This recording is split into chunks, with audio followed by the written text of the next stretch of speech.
ইসলামের কিছু অংশকে মানছেন, কিছু অংশকে মানছেন না, এটা কিন্তু কুফরি।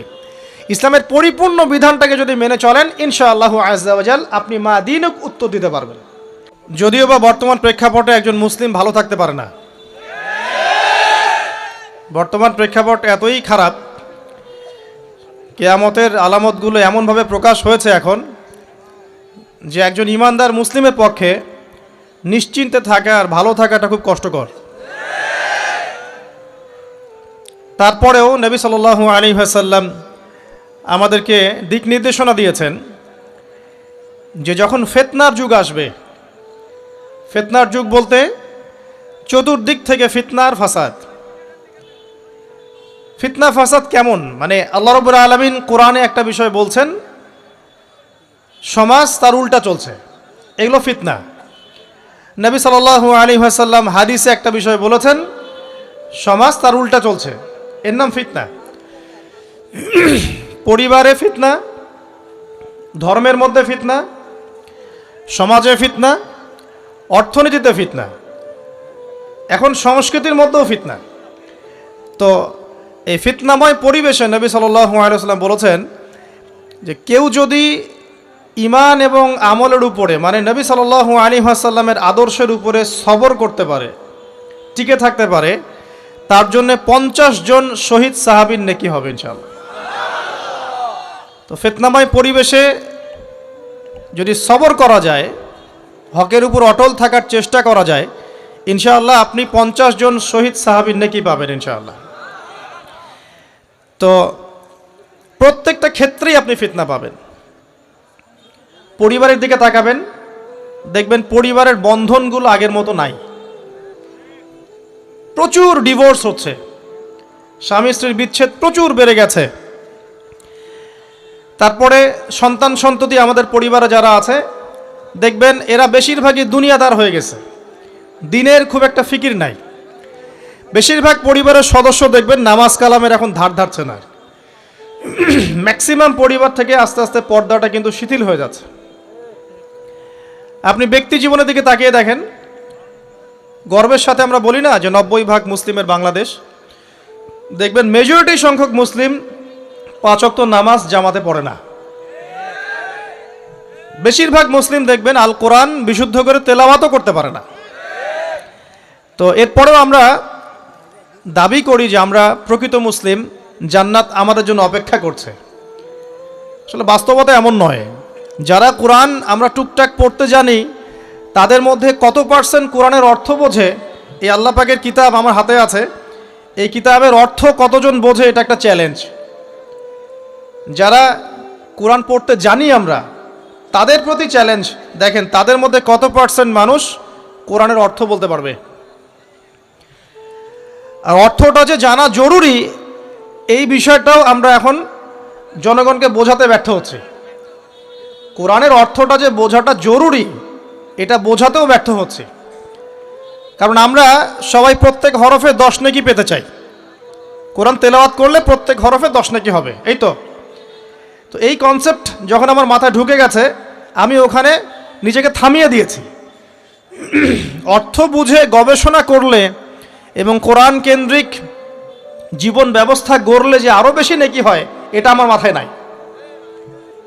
প্রত্যেক হরফে 10 নেকি তো আপনি পাবেন তেলাওয়াত করলে, কিন্তু অর্থ বুঝে এর ভিতরে ঢুকলে, গবেষণা করলে এর মূল স্বাদটা পাওয়া যায়, এটা আমরা বুঝতে পারছি না। দেখবেন বেশিরভাগ মানুষ কোরআনের অর্থটা জানে না। আবার আমরা যারা টুকটাক ভাঙাচুরো অর্থ জানি, তারা আবার দেখবেন কোরআনের সমস্ত আদেশ মেনে চলতে পারছি না এবং কোরআনের সমস্ত নিষেধও বর্জন করতে পারছি না। তো সমস্যা কিন্তু এখানেও থেকে গেছে। আবার কোরআনের ব্যাখ্যায় আছে হাদিস। তো এই হাদিসকে কেন্দ্র করে কোনো বিভ্রান্তির সুযোগ ছিল না, কিন্তু এখানেও আমরা বিভিন্ন জাল এবং মানে বানোয়াট হাদিসের উপর আমলও শুরু করেছি। হাদিসের নামে এমন অনেক কিছুই চলছে সমাজে যেগুলোর সাথে হাদিসের কোনো সম্পর্ক নাই। আমি বলতে চাচ্ছি যে হাদিসের নামে আবার সমাজে এমন অনেক আমল চালু আছে যেগুলোর সাথে আবার হাদিসের কোনো সম্পর্ক নাই। তো দেখুন, ধর্মের মধ্যেও সমস্যা থেকে গেছে। আবার আমরা সবাই মুসলিম, আমাদের সবার ইউনাইটেড থাকার কথা। মুসলিম একটা জাতি, তাদের আল্লাহ একজন, রাসূল একজন, কেবলা এক, তাদের সবার মধ্যে একটা ইউনিটির কথা ছিল। কিন্তু আমরা ধর্মতাত্ত্বিকভাবে এবং পলিটিক্যালি আমরা বিভিন্ন দলে বিভক্ত এবং আপোষের মধ্যে মিল মহব্বত কম। বাইরে হয়তো আমরা বলি যে আমি একজন ধর্মতাত্ত্বিক দলের সদস্য, সে আরেকটা ধর্মতাত্ত্বিক সংগঠনের সদস্য, সে আরেকটা মানহাজ ফলো করে, সে আরেক জামায়াতের, সে আরেক তরিকার ইত্যাদি। আমরা সবাই এক, যদি আমরা বাইরে এই কথাটা বলি, কিন্তু অন্তর থেকে কিন্তু আমাদের এই বিষয়টা আসছে না। যদি আসতো তাহলে যদি আমরা ভিতর থেকেই ঐক্যবদ্ধ হতে পারতাম, তাহলে উম্মার আজকে এই অবস্থা হতো না। তো দেখুন, ধর্মকেন্দ্রিক অনেক প্রবলেম থেকে গেছে এখনো। আবার আল্লাহ রাসূল সাল্লাল্লাহু আলাইহি ওয়াসাল্লাম হাদিসের মধ্যে এবং আল্লাহ পাক কোরআনের মধ্যে ধর্ম নিয়ে বাড়াবাড়ি করতে নিষেধ করেছে। ধর্ম নিয়ে বাড়াবাড়ি করো না, তোমরা নিজেদের ধর্ম পালন করো। তা আমরা নিজের ধর্ম যতটা না পালন করি, অন্যের ধর্মের দিকে আঙ্গুলটা তার চেয়ে বেশি তুলি। আমরা আগে নিজের রিলিজিয়নটাকে ঠিকমতো পালন করি, দেখবেন সমাজ ঠিকই পরিবর্তন হয়ে গেছে ইনশাআল্লাহ। তো আমি একটা ধর্ম পালন করি বলে অন্য ধর্মের মানুষের প্রতি বিদ্বেষ পোষণ করতে হবে বা তাদের উপর ঘৃণার মনোভাব প্রকাশ করতে হবে, এটা আল্লাহ পাক শেখান নাই, তার রাসূল শেখান নাই। আল্লাহ এবং তার রাসূল কি শিখিয়েছেন? ইসলামের সত্য বিষয়টাকে আপনি সবার সামনে উপস্থাপন করবেন, যার ইচ্ছা হবে সে কবুল করবে, যার ইচ্ছা হবে সে অস্বীকার করবে। যার যার কবরে শেষে যাবে, যার যার হিসেব শেষে দিবে। চাপিয়ে দেওয়ার সিস্টেমটা ইসলামের মধ্যে নাই। এখন আসেন, পরিবারের আপনাকে ফিতনা কিছু বললাম। অর্থনীতির জীবনে যাবেন, ব্যবসা বাণিজ্যের মধ্যে যান, দেখেন বেশিরভাগ কালোবাজারি করছে, সিন্ডিকেট করছে, মজুদদার মাপে কম দিচ্ছে, জনগণকে ঠকাচ্ছে, করছে না? এগুলো পলিটিক্যাল ফিতনা, এগুলো ইকোনমিক্যাল ফিতনা।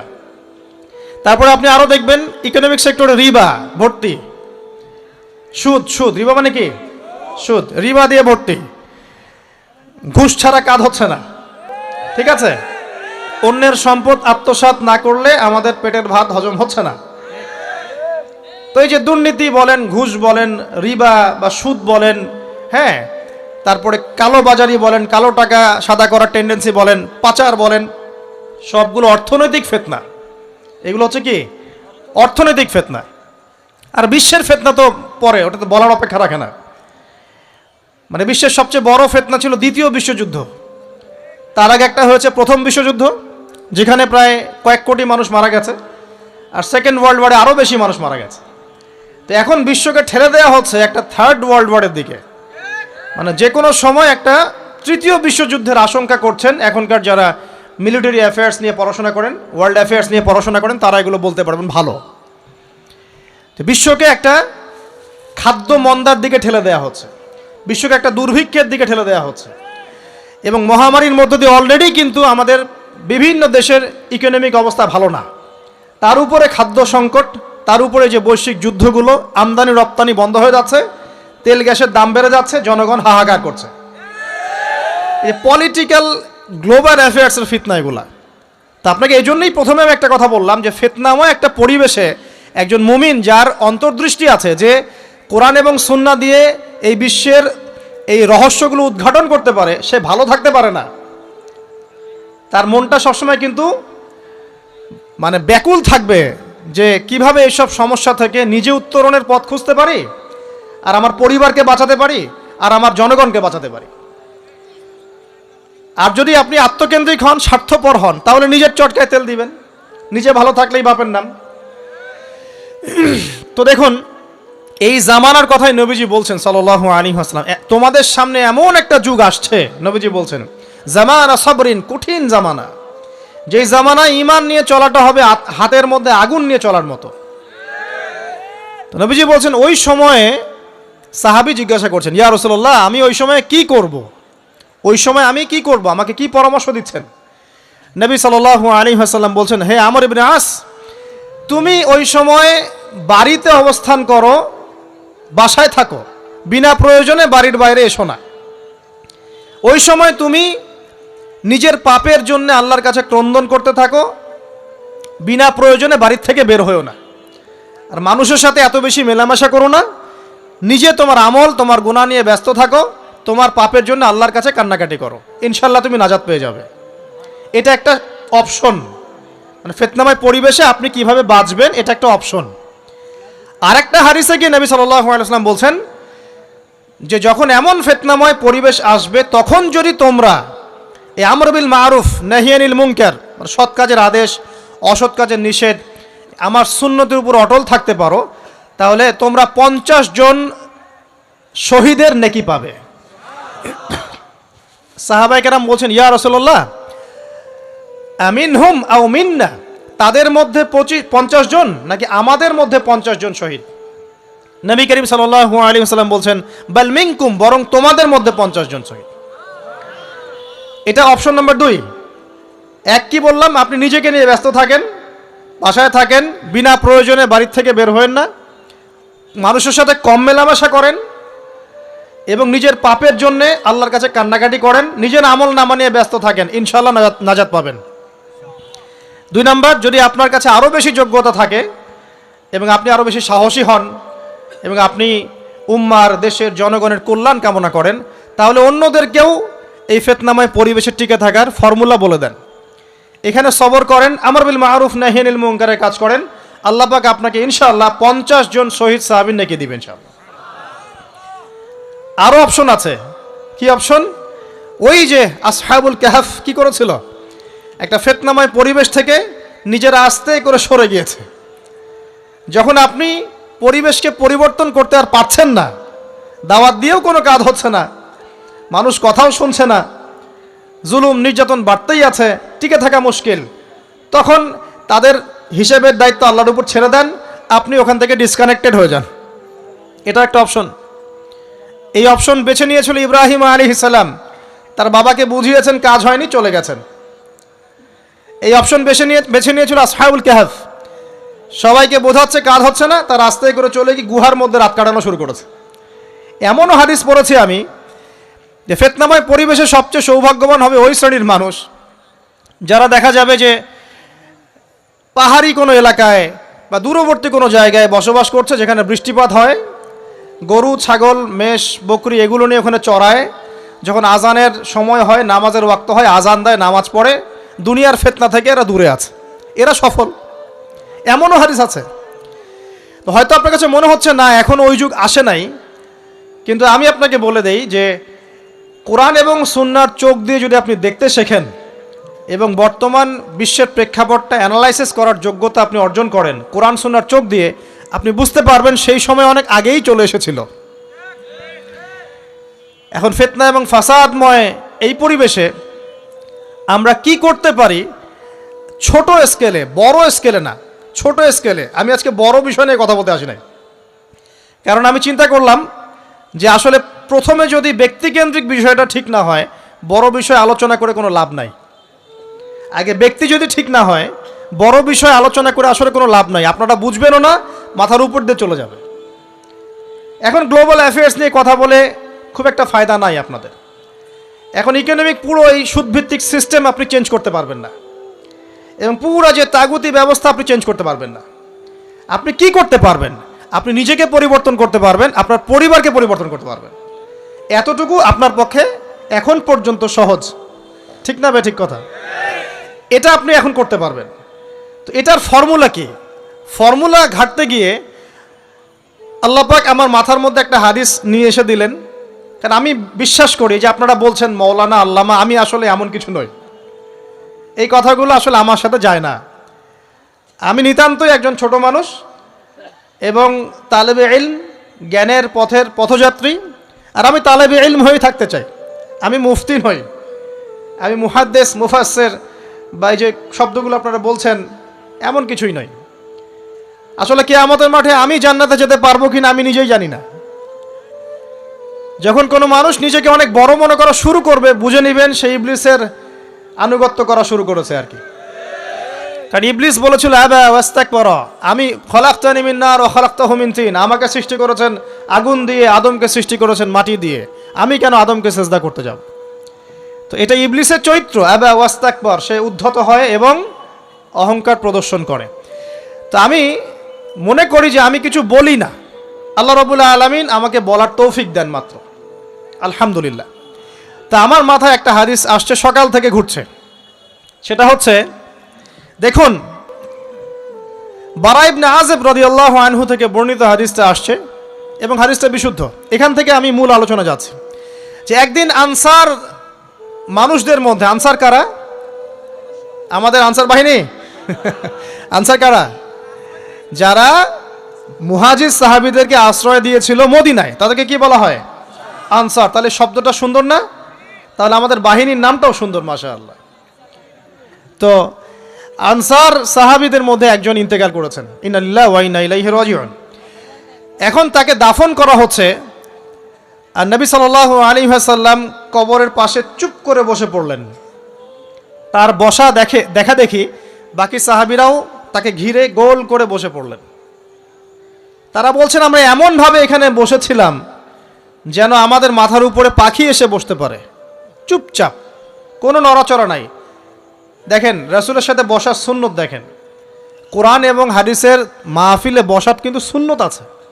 এখানে বসে দুনিয়াবি এত গল্পগুজব করা যাবে না, এই মোবাইল টোবাইল হাবিজাবি নিয়ে এত ব্যস্ত থাকা যাবে না, দিলের কান দিয়ে শুনতে হবে, ঠিক আছে? আদব আছে, না হলে কথা আপনার উপর তাসির করবে না। তারা এমনভাবে বসেছিলেন যেন মাথার উপরে পাখি বসতে পারে, সুবহানাল্লাহ। এবার নবী করিম সাল্লাল্লাহু আলাইহি ওয়াসাল্লাম বলছেন যে যখন মাইয়েতকে কবরে শোয়ানো হয় তখন সে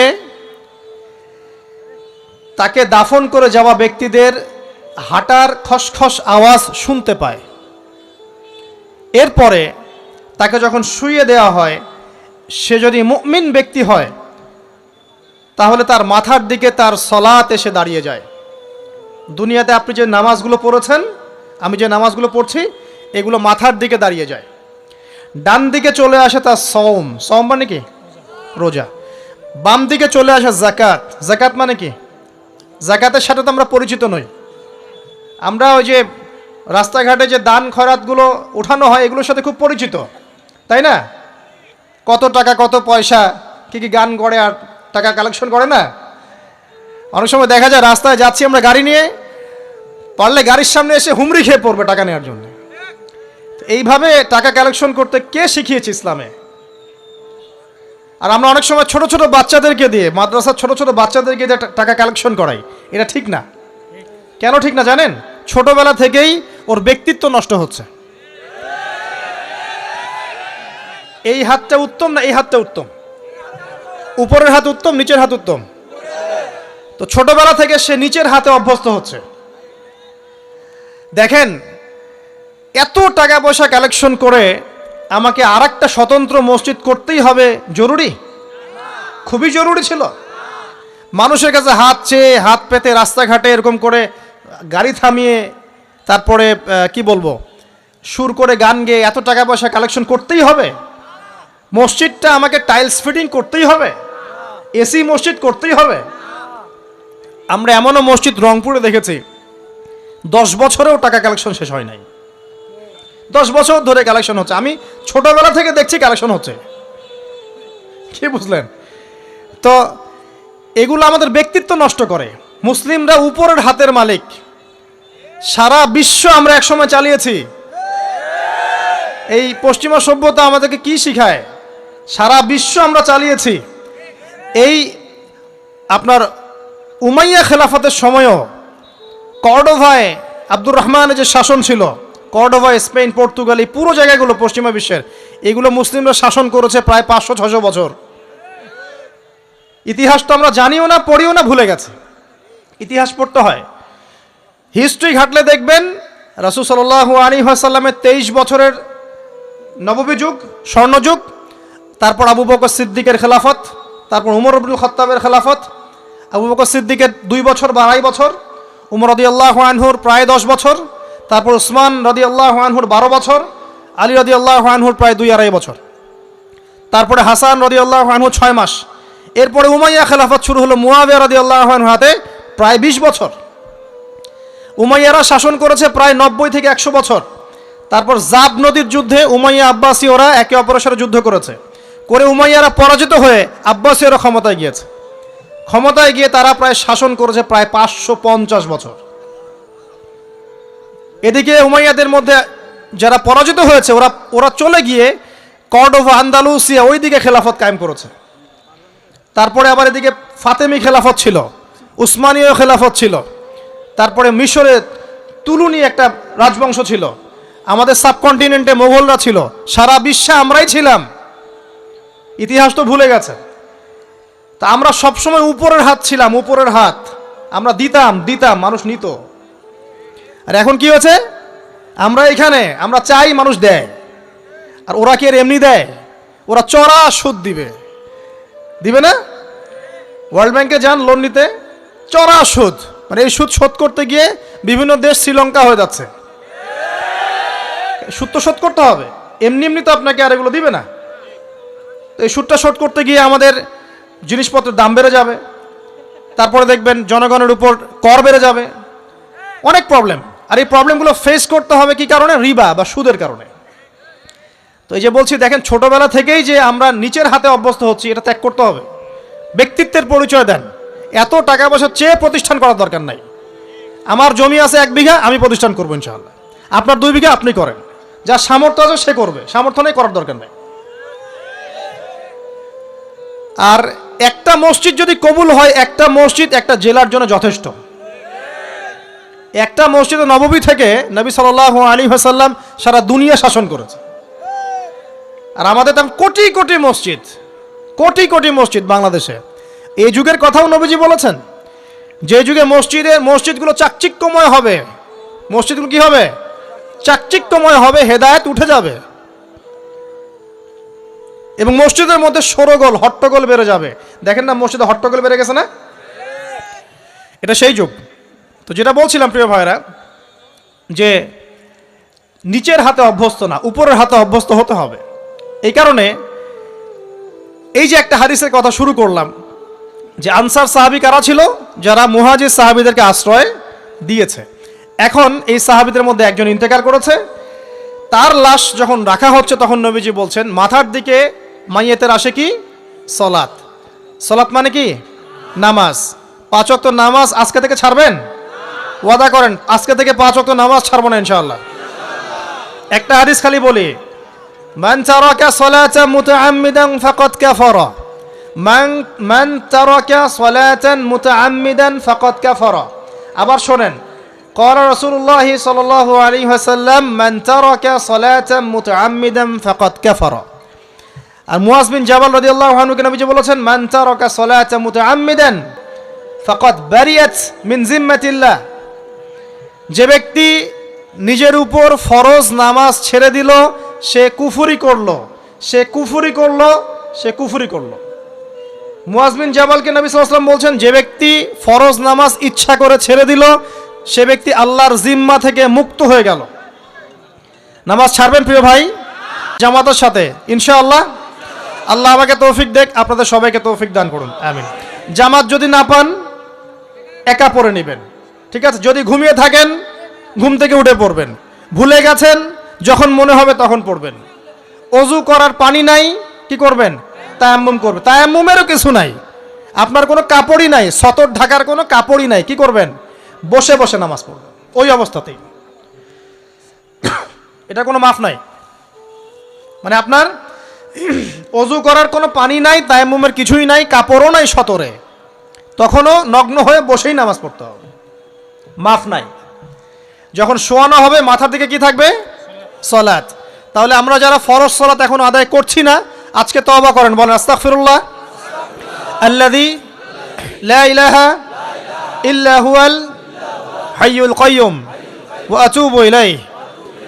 হে আল্লাহ, আমরা তওবা করছি, সারা জীবনে যত নামাজ পড়ি নাই, এই সমস্ত নামাজ না পড়ার পাপ থেকে তোমার কাছে তওবা করছি। ঠিক আছে? এটা আস্তাগফিরুল্লাহর অর্থ নয়, আমি বাংলায় বললাম। আর যদি নামাজ কাজা করে আদায় করে দিতে পারেন, আলহামদুলিল্লাহ, খুবই ভালো হয়। যদি নাও পারেন, তাও এখন থেকে আর কোনো নামাজ বাদ দিয়েন না, আর বেশি বেশি নফল নামাজ পড়ার চেষ্টা করেন। আল্লাহ পাক তৌফিক ইনায়াত করুন। আসুন, তারপরে ডান দিকে কি? সওম। সওম মানে কি? রোজা। রমজান মাসে রোজা রাখি সবাই তো মাশাআল্লাহ, আলহামদুলিল্লাহ। রমজান মাসে সওম রাখার পাশাপাশি বেশি বেশি নফল সওম রাখার ব্যাপারে অভ্যস্ত হওয়ার চেষ্টা করতে হবে। সবচেয়ে সেরা সওমগুলো হচ্ছে মাসের 3 দিন, আইয়ামে বীজের সওম, চাঁদের 13, 14 এবং 15 তারিখ। আর সপ্তাহে 2 দিন, সেটা হলো বৃহস্পতিবার এবং কি সোমবার। আল্লাহ পাক তৌফিক দান করুন, আমিন। এছাড়া আরাফার সওম আছে, আশুরার সওম আছে, ঠিক আছে। জিলহজ মাসের প্রথম 10 দিন রাখতে পারেন, ইত্যাদি। এবার বাম দিকে কি যাকাত, যেটা বলছিলাম যাকাতের সাথে আমরা খুব একটা পরিচিত নই, অথচ যাকাত একটা ফরজ ইবাদত। কেউ যদি নামাজ এবং যাকাতের মধ্যে পার্থক্য করে সে ব্যক্তি কাফের হয়ে যাবে। কেউ যদি মনে করে নামাজ আমি মানি যাকাত আমি মানি না, তাহলে কাফের হয়ে যাবে। নিসাব পরিমাণ সম্পদ হলে প্রত্যেক মুসলিমের উপর যাকাত ফরজ, ঠিক আছে। এবং এই যাকাতই হচ্ছে আপনার ইসলামিক অর্থনীতির মূল ভিত্তি। কথা বলছিলাম প্রিয় ভাইরা, দেখুন যাকাত ইসলামিক অর্থনীতির মূল ভিত্তি। কিভাবে জানেন? ব্যবসা এবং যাকাত এটা কি করে? এটা একটা মার্কেটের মধ্যে সম্পদ ঘুরতে থাকে। আমি বুঝাচ্ছি আপনাকে। মনে করেন আপনি ব্যবসা করছেন এবং যাকাত দিচ্ছেন। যাকাত কারা দিবে? যারা যাকাতের নিসাব পরিমাণ সম্পত্তি রাখে, মানে কিছুটা ধনী তারা। তো তারা ব্যবসা করছে মাশাআল্লাহ। ব্যবসা যখন করে ব্যবসায় কি থাকে? লাভ থাকে, লস থাকে, লাভ থাকে, লস থাকে। লাভও হতে পারে আপনার, লসও হতে পারে। আর সুদে কি শুধু লাভ, লস আছে? লস নাই। পার্থক্য বোঝেন। এখন ব্যবসা যখন আপনি করবেন, এই টাকা বা মূল যে ক্যাপিটাল যেটা বলে অর্থনীতির ভাষায়, এটা মার্কেটের মধ্যে সার্কুলেট করতে থাকবে। আজকে আপনি ধনী, লাভ করেছেন, কালকে লস করবেন, এই ধন আরেকজনের হাতে চলে যাবে। সে আবার ব্যবসা করছে, সে লাভ করলে সম্পদ তার হাতে থাকলো, লস করলে আরেকজনের হাতে। মানে এই মানিটা, ক্যাপিটাল যেটা, এটা মার্কেটের মধ্যে ঘুরতে থাকে, ঘুরতে থাকে। আজকে কেউ ধনী, কালকে কেউ ধনী, আজকে কেউ ফকির, কালকে কেউ ধনী, এভাবে। এখানে আল্লাহ পাক যাকে ইচ্ছা হয় ধন দেন, যাকে ইচ্ছা হয় দরিদ্র করেন। এটা আল্লাহ পাক নিয়ন্ত্রণ করেন। আবার এর মধ্যে যারা ধনী হবে তারা আবার যাকাত দিবে। কাকে যাকাত দিবে? যে গরিব তাকে। এই কারণে অর্থনৈতিক সাম্য থাকবে এবং টাকা, ক্যাপিটাল মার্কেটে সার্কুলেট করতে থাকবে। এটা হচ্ছে ইসলামিক ইকোনমিক্স। বোঝাতে পারছি না মনে হয়। আর রিবায় কি হবে? রিবায় কোনো লসের চান্স নাই। মানে এখানে ধনী আরও ধনী হতে থাকবে, গরিব আরও গরিব হতে থাকবে, প্লাস যাকাতও দিবে না। তখন সমাজের একটা অংশ অনেক ধনী হবে, আর একটা অংশ একদম মাটিতে পড়ে যাবে, কোনো ব্যালেন্স হবে না। এই কারণে বিশ্বের একটা অংশ, ওই বিশ্বের একটা বড় অংশ যারা সুদখোর, যেখান থেকে সুদ এসেছে, ওইটা আস্তে আস্তে ধনী হয়ে গেছে এবং বিশ্বের বহু কান্ট্রি আস্তে আস্তে দারিদ্র্য সীমার নিচে চলে আসছে। এটা শুধু ব্যক্তির ক্ষেত্রেই নয়, এটা সমাজের ক্ষেত্রেই নয়, পুরো বিশ্বেটা হচ্ছে। তো এই হলো রিবা এবং ব্যবসা ভিত্তিক, যাকাত ভিত্তিক ইকোনমিক সিস্টেমের পার্থক্য, বেসিক ডিফারেন্স। রিবার মধ্যে আল্লাহ পাক তার হাত উঠিয়ে নেন, আল্লাহ পাক সেখানে আর ইন্টারফেয়ার করেন না। ঠিক আছে, সুদ খাচ্ছ, তুমি তোমার মতো চলো এখন। আর ব্যবসা ভিত্তিক ইকোনমিক্স চললে আল্লাহ পাক সেখানে কাউকে ধন দিবেন, কারো কাছ থেকে নেবেন। আপনার ধন নিয়ে আমাকে দিবেন, আমার ধন নিয়ে আপনাকে দিবেন। আর আমি যদি ধনী হই, আমি আবার যাকাত দিব, সেই যাকাতের টাকা আবার আপনার হাতে যাবে, কেউ না খেয়ে মরবে না। তো সামনে এই যে বলা হচ্ছে 2023 সাল, শুধু 23 সাল না, আমার অবজারভেশন 2026-27 পর্যন্ত একটা অর্থনৈতিক মন্দা চলতে পারে। বলবে কিছু কিছু লোক যে ভবিষ্যৎবাণী করতে যাওয়া, এটা ভবিষ্যৎবাণী নয়। আপনি বর্তমান সম্পর্কে খবর রাখেন না বলেই বর্তমানকে আপনার ভবিষ্যৎ মনে হচ্ছে। আমাদের অনারেবল মিনিস্টার যারা আছেন ওদেরকে জিজ্ঞাসা করেন, তাদেরকে জিজ্ঞাসা করেন, তারাও বলছেন যে 2023 সাল থেকে 26 সাল খাদ্য মন্দার মধ্যে যাবে। দেখেন নাই?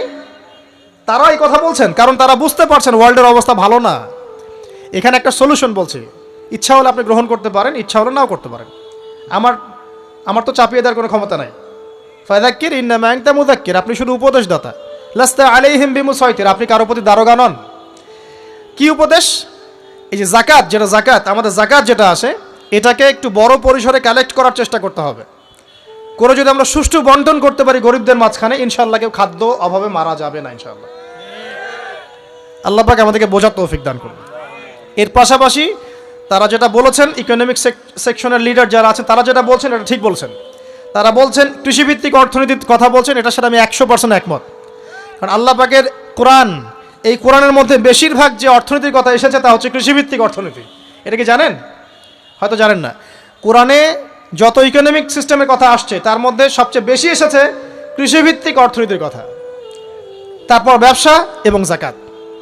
অতএব তারা ঠিকই বলেছেন, দেশের যারা ইকোনমিক সেকশনে গবেষণা করছেন তারা ঠিক কথাই বলেছেন যে কৃষিভিত্তিক অর্থনীতি হচ্ছে আমাদের অর্থনৈতিক মন্দা দূর করার অন্যতম উপায়। ঠিক বলেছেন, আমি একমত।